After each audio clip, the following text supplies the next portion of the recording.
Guys, welcome back to Streamline Investigations. It's Marvin speaking. A sleuth sent me a message to look at the Amy Fitzpatrick case, and it is a very, very interesting one of a missing child who went missing abroad just after months after Madeleine McCann went missing. Let's get straight into this. The eerie case of a child who went missing abroad just months after Madeleine McCann. Amy Fitzpatrick disappeared in the middle of the night while with her family in Spain. 17 years. There are still no answers. Wow.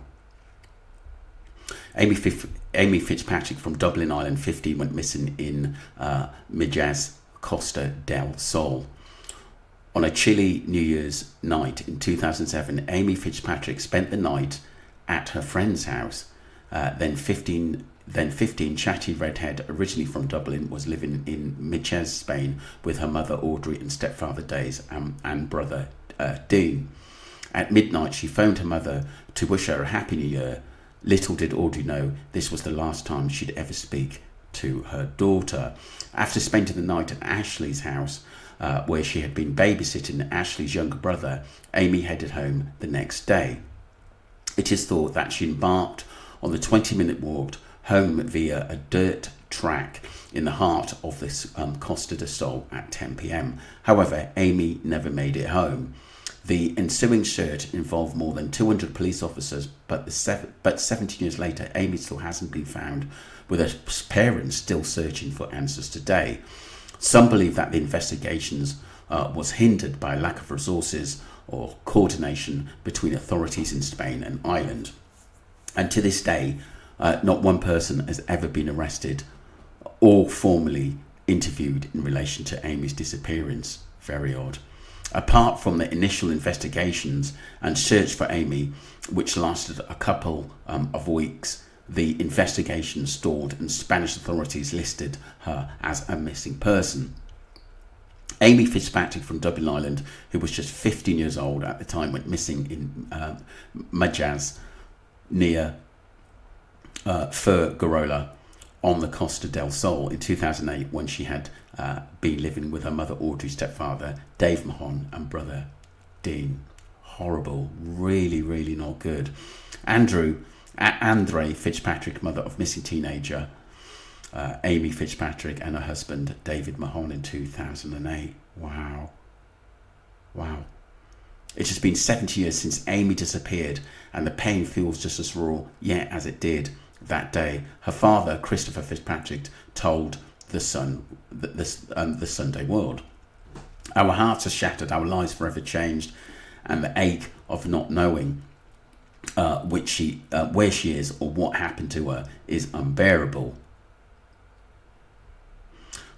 For many, the case is eerily similar to that of Madeleine McCann, the British 3-year-old who went missing in the Algarve in the middle of the night, months before Amy's disappearance. In fact, Amy's parents even hired the same private investigators as the McCanns in the hope to find their daughter. Her family now believes she is dead and say her disappearance should have been treated as a murder probe and not a missing persons case. Amy, who would be 33-year-old today, had left Dublin for Spain with her family in 2004 after her parents split up. She has been planned to move back to Dublin to live and her father before she vanished. The night of the disappearance, Amy was carrying a Bershka bag containing a tracksuit Ashley had lent her and pink-coloured Irish mobile phone. However, the phone was later found in the Fitzpatrick family home during a police search. Odd. Ashley claimed Amy definitely had the phone on her when she left her house, therefore says she must have made it home. It looks to me like Amy made it home. She had that phone in our house, and that her mother had it in the interview, she told the Herald, obviously a tabloid. I remember she used the phone to access her mother's number on New Year's Eve in our house and rang the number from our house, as she said. I've told the Guardians of Phil here, but nobody has followed it up and taken it seriously, she added. Spanish police officers carried out a detailed search of the path between the two girls' houses, centimetres by centimetre, and found no signs of violence. The Guardians reveal the principal hypothesis, at least for the first few weeks, was that Amy had simply run away because the teen's gone missing voluntarily in the past, although only for a matter of hours.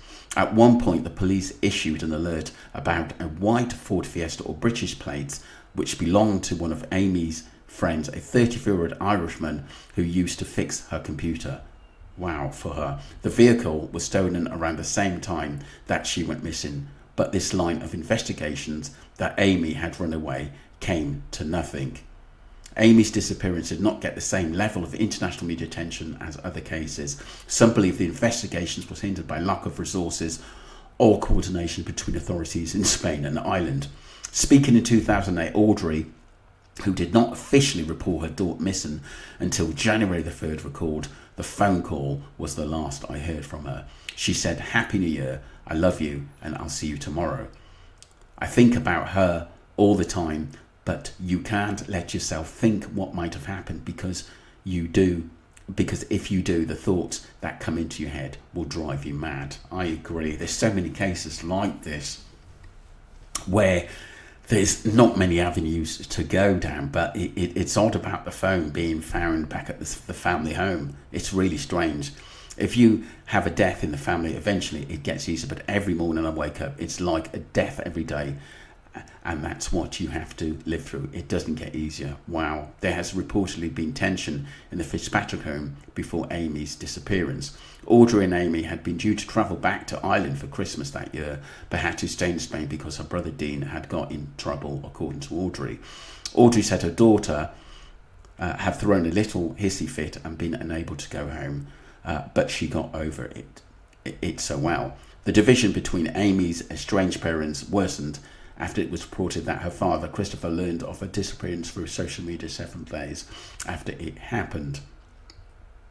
Amy's stepdad, Dave Mahon, was the one who initially led the search to find Amy after she went missing on the island. Her best friend, Ashley, and her mother, Debbie, said the teen detested her stepfather. The man would later go on to kill her only brother, Dean, in 2013. Wow. He was convicted in 2016 and sentenced to 7 years in jail for manslaughter. However, after serving 5 years, he was released in 2021.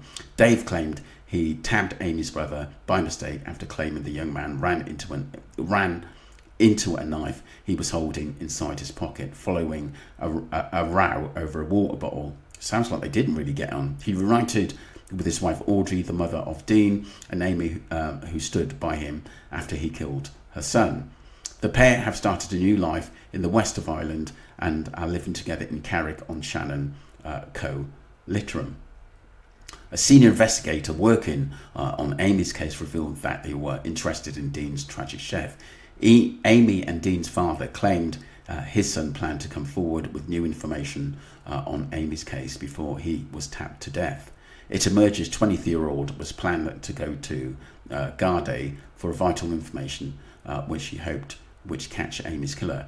Christopher told the Irish Mirror that the last couple of days it was confiding in me quite a lot about Amy.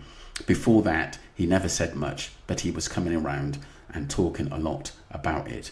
He was loosening up, and in the last week and a half. Dave, who self-published the autobiography titled "How Much Pain Can Our Hearts Endure," previously claimed no one has ever accused him of Amy's disappearance. In his book, he identified 4 suspects in the disappearance of Amy, and he says that he hopes one day someone takes it seriously. In the book, he speaks about meeting with a British man who is one of 4 suspects and asked him directly if he had any involvement in Amy's disappearance. He claimed that the man got spooked and went on the run, and he doesn't know where he is today. He insisted the Spanish police need to investigate in 4 people, one of whom he believes it is responsible for what happened to Amy 17 years ago.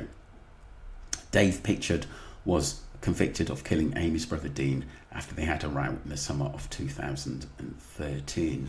Wow, sounds like he's got a bit of a temper on him, doesn't it? However, another mystery puzzled investigators throughout the years. Ashley and Debbie said at the time that Amy always carried her phone with her and even had it on the night of her disappearance. But her device was later found during a search of the apartment she shared with her mother and stepdad, and it has never been established how the phone got back to the property. Amy was abducted and on her way home that night. Dave claimed neither her or Audrey, who married him after he killed the son Dean in 2000, were ever suspects. One of Dave's suspects in his book was a convicted killer who believes was never seriously investigated by the police. Another man, Dave suspect, visited the house in Spain and spent a lot of time around Amy. Speaking to the Irish Mirror in 2004, he added he was in the house alone with Amy a few times. I didn't think that at the time. I haven't spoken to that man in 16 years. Asked if he thinks Amy is dead, he wrote, it's more fairly high, she's gone, but 99%, not 100. Look, it could be she's off on a yacht somewhere, living the high life. All those things go through my mind. In another interview, the Mirror, Audrey revealed that she had received information from someone in Amy's circle who said she had allegedly got involved in drugs transport deal. She claimed two men said that they would pay her €100 if she pretended to be a daughter of one of them and sit in the car with them on drug runs.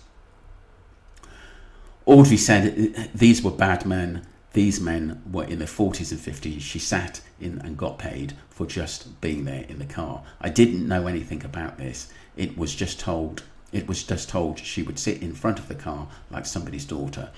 The scheme worked by the men posing as though they were on family day out in the car, therefore being able to get through any potential police checkpoints easier. Audrey revealed that she remembered her daughter often going off for periods of time, but she thought she was shopping with friends. While no concrete evidence has ever emerged in Amy's disappearance, in 2011 a police report stated 3 witnesses claimed that they saw Amy in a local bar the night she vanished. It is claimed Amy was spotted in Trafalgar Bar in Cala Honda, El Zoco, hours after previous last reported sightings. However, the investigations led to a dead end, and the line of inquiry was eventually dropped by police. Some investigators believe there could be a Dublin gangland connection, where suspicion falling on a hitman, Eric Lucky Wilson. A Facebook tip-off led the family to ask Gardaí to investigate possible links with gangsters who the source claimed boasted about murdering her. Wow. In an emotional post, Facebook Christopher and his sister Christine Kenny Pictures recently told how a day does not go by when they don't think of Amy. So sad. Speaking to the Irish Independent in 2012, Dave said, we are hopefully there will be movement on this. We believe the information we have is credible. At the time of her disappearance, Wilson was living near the area which she vanished. He had rented a farm in Coyne, less than 30 km away from Amy's home of Calahonda. Wilson from Bellefermont, Dublin had been linked to a string of unsolved gangland contract killings in Ireland, thought to include those of Paul Reehey in 2006 and Roy Coddington in 2007. The gangster was sentenced in 2011 to 23 years in jail, sentenced for a brutal killing of a British expat. In 2010, he shot Dan Smith 8 times from close range after racing home on his motorbike to fetch a gun following a drunken row over a girl. It was complained that the girl was one of Amy's friends and that the missing teenager had been spotted near the area where the shooting took place on the night she disappeared 2 years earlier. Amy was spotted in the Costa town with an older man at the time of her family now believe it was Wilson. Meanwhile, in 2009, there were reports that Fitzpatrick family received a ransom note which police believe to be a scam. Audrey revealed an African man phoned her and said Amy had been kidnapped and was being held in Madrid. Dave claimed he stabbed Amy's brother Dean, pictured by mistake, after claiming the young man ran into a knife he was holding inside his pocket. Really? Following a row over a water bottle. That's not good. That really isn't good. You know, that is a bit of a red flag to me. He told her he would call back in 2 hours with a name and address in a Spanish capital. Speaking to the Irish Independent, Audrey added, so I agreed. Of course, 5 hours later, I got a text to say, can you pay up 500,000 euros? Yes or no? Send your answer now and we will send you all the information you need. 2 hours later, he texted again saying he was still waiting for my answer. I'm also certain it was a con, but there is a chance he has something. There's no proof yet. Audrey contacted the Spanish police and the private detective, who later were able to establish that the caller were using 2 different pay-as-you-go telephones, which were untraceable and likely a scam. Elsewhere, one of Amy's friends later revealed details of his last conversation with Amy the night before she disappeared on social media site MSN. Alan Coeros told the Irish Mirror that Amy said she had a scheme after her mother cancelled her flight home to Ireland. Amy apparently told Alan, I love you, Happy New Year, and don't worry about me, I've got a scheme.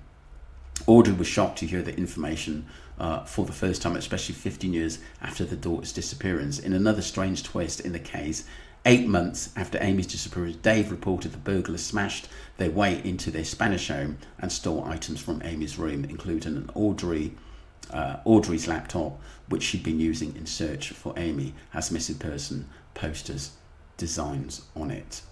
Dave, who claimed he was in the gym at the time of the incident, said they ransacked the place, stealing jewelry and vital contact numbers for politicians who were helping with Amy's case. Worrying, Amy's Nokia phone was also later reported to have been stolen in the burglary. It is thought she embarked on a 20-minute walk home at 10 p.m. Via a dirt track. However, Amy never returned home. Amy pictured with her pink Nokia phone. In the same month, Fitzpatrick's lawyer, Juan Jose de la Fuente, Texito, and said burglars also got into his property and stole confidential police reports related to Amy's case. He said the stolen documents included confidential police reports about Fitzpatrick's disappearance. I believe the burglary was related to Fitzpatrick's disappearance. It does sound as though there were some high-profile criminals involved into this case. There's just a lot going on here, people. It makes no sense that they took documents which financially are worthless and left behind all my expensive valuables like TVs, computers and music equipment. Amy's aunt, Christine Kenny, believes there is a cause to ask more questions about what was happening in Amy's life in the lead up to her disappearance. She may have been working for ganglands, even at that young age. In an interview with the Journal in 2011, she claimed there were too many coincidences. She said, I truly believe this wasn't a flash in the pan incident. I took it was planned or anything, but these things don't just happen out of nothing. Yeah, you know why you just have that's not right kind of feeling. I want to set up a pair of fresh eyes to have a look at this case. Yeah, I agree. Yet another bizarre development in the case in 2023, when Kristen revealed that an anonymous woman sent her new important information which could prove to be vital in solving the case. Speaking to the Mirror, she said this lady has never been given a name, but she has been given information over the years. The information has eventually found its way to me through sources. I haven't got around to all the bits and pieces. There are about 21 pages in it, and it's ongoing. In 2023, one of Spain's top television networks, La Sexta, and a documentary about the teen's disappearance in an appeal to get new clues about this case. The documentary featured an interview with the lawyer of Audrey and Dave, Mr. Juan Jose de la Fuente, which is claimed to be astonished when they offered a €1 million reward for any information about Amy. The lawyer believed The couple simply didn't have the money because he ended up spending a lot of his own money on the case. He said, I paid the advertising and many things between 6,000 to 12,000 euros. I also paid for a trip to Ireland. I also paid for a trip to the Canary Islands. Over the years, Dave and Audrey claimed they exhausted all efforts to try and find Amy, but don't have the strength they once did because of their health declining. Wow, that's really distressing. Christopher Fitzpatrick and Dean, brother of Amy, following a special mass service to Amy in 2008. Speaking to Dublin Line, Dave said, there's always something we can do, but we are not doing it all the time. We were doing it 24/7 and we burned ourselves out. I'm not saying I got cancer from it, but it didn't help. Audrey attempted suicide and was in hospital and she needed a new liver. So we tried our best. And then some, he added, you do think that pretty much every day that you're never going to know, but you never fully give up hope. You know, someday they could knock down a building and Amy could be under it. Interesting stuff. This case is really, really bizarre, people. Very bizarre.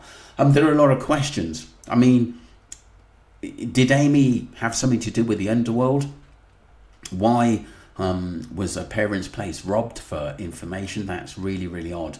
Let me know what you think, people, and don't forget to subscribe to Streamline Investigations, and I'll put this out on Streamline Entertainment as well. Really, really bizarre case. Thank you.